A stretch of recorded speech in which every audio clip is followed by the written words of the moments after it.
আখ্যা শুনে অদমগণ যায় জমের ঘরে।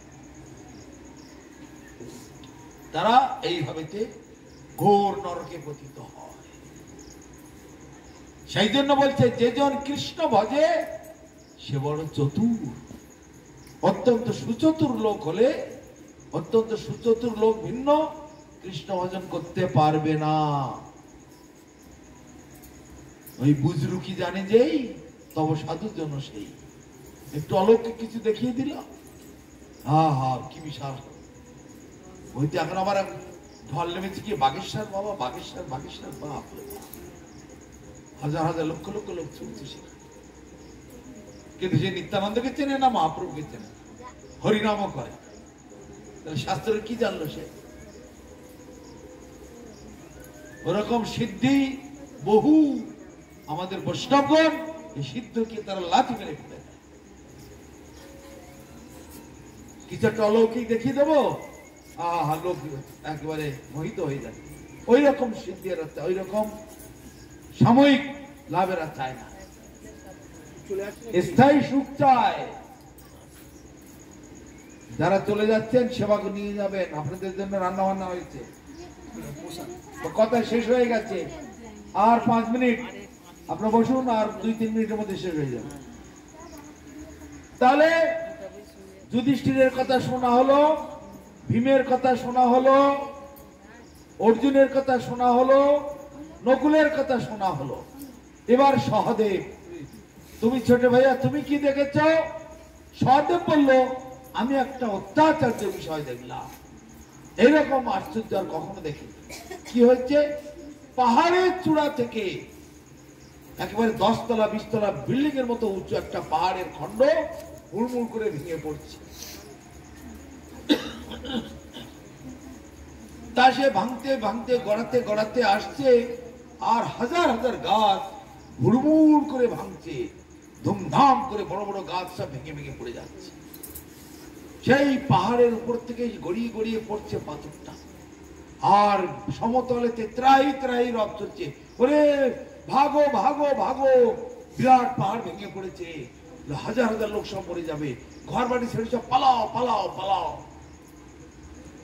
তাহলে সে বিশাল বড় পাহাড়ের টুকরো 10 তলা বিল্ডিং এর মতো বিশাল, সে পল্লিকের গাছ থাকে, ভাঙতে ভাঙতে চলে যাচ্ছে, গড়াতে গড়াতে গড়াতে গড়াতে নিচের দিকে এসে, নিচের দিকের গাছগুলো তো মানুষে কেটে নেয়, জ্বালানি করবে, ঘরের খুঁটি করবে, চোরা করে চুরি করে বিক্রি করবে। নিচের দিকে তো গাছ নেই, সেখানে ঘাস, দুর্ব ঘাস জমে আছে। গড়াতে গড়াতে এসে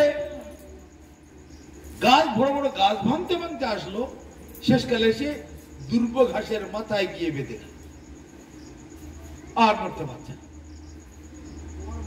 এটা কি ব্যাপার? বড় বড় গাছ যেখানে ভেঙে গেল, এত বড় পাহাড় দুর্ব ঘাসের মাথায় এসে আটকে যায় কি করে?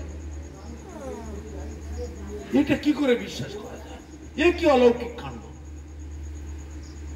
তখন কৃষ্ণ বলছেন, এই কলিযুগেতে ধর্মের নামেতে যা চলছে, বিশাল বিশাল যাগযজ্ঞ, বিশাল বিশাল মানে ধর্মশালা, বিশাল বিশাল অন্নছত্র, বিশাল বিশাল সব একেবারে মন্দির, মঠ মন্দির বানিয়ে বিরাট হাঁকিয়ে বসেছে।